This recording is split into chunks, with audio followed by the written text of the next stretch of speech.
I'd like to talk about the higher self. What is it? In many cultures, religions, and philosophies, the soul is the spiritual or immortal part of a living being, often regarded as eternal. It is usually thought to consist of one's consciousness and personality, and can be synonymous with the spirit, mind, or self. In theological philosophy, the soul is often believed to live on after a person's death, and some religions posit that God creates souls. Other literature suggests that souls can exist within a holographic universe, existing within soul groups that incarnate together at similar times to learn different lessons from each other. There is also the idea that non-human living things and even inanimate objects can have souls, a belief known as animism. In his lecture, Spiritual Awakening in Our Time, which can be heard from the Wessex Research Group Network Digital Archives, Sir George Trevelyan talks of the higher self as also being indestructible and immortal. He says, our bodies can be crushed or destroyed, but our higher self lives on as an immortal droplet of God, released from physicality at death and free to begin again to experience fresh challenges within another life. Once again, we are leading ourselves to consider the idea of continuity of consciousness, not only life after death, but subsequent lives. The idea being that we reincarnate into a physical body to learn through experience.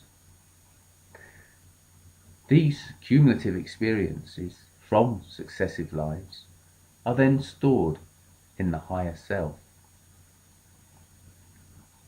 How then might this model of existence with a higher self, that is, part of us existing in another plane or dimension, actually work? Well, the cosmic template is a diagram that illustrates the relationship between our higher self and our earthly presence whilst we are in physical body. A picture of it can be found in the picture gallery of the Wessex Research Group Network website. It also features in the July 2009 newsletter. In many respects, it represents a simplified template for all aspects of evolving consciousness, human or otherwise. Imagine a white sheath of light or energy running right through your body, extending out from the crown of your head and up into the heavens to another plane or dimension. Eventually it reaches a circular structure of light, which we will call the higher self, the highest aspect of the soul, sometimes also known as the monad. We then might think of ourselves as a column with the monad, the higher self, at the top and the physical body at the base. The higher self exists within this higher angelic realm of love and light, where it works with our spirit guides to develop the different aspects of the lower self, bringing them into balance. The higher self, the soul self, contains the main aspects of the self, that is the physical, the mental or thinking, i.e. ego, and the astral or intuitive.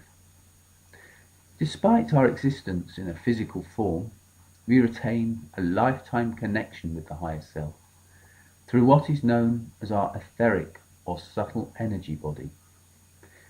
This connection is depicted by the sheath of light that I've just talked about. The etheric body can be thought of as a structure of vital forces or energies, and when death comes, it returns to source, the higher self in this case, whilst the physical body collapses and disintegrates. There is evidence to suggest that many illnesses and ailments start in the etheric body. This would also suggest that the healing of oneself also starts within the higher self. Modern medicine tends to ignore this, concentrating totally on the physical body. Well, it is the imbalances that exist between the aspects of the self, the mental, the physical, the astral, that determine our character and response to experience whilst we are in physical form. For example, a person might be strong in the mental or logical thought aspect, and so good at practical tasks that require structure and detail. Another might lean to the astral or intuitive aspect. The higher self works to collate the mental and astral aspects of the self, working through the physical aspect to bring them into balance at a soul level, all within the total higher love of the higher self. And this is achieved through successive incarnations into physical form, allowing us to learn through experience.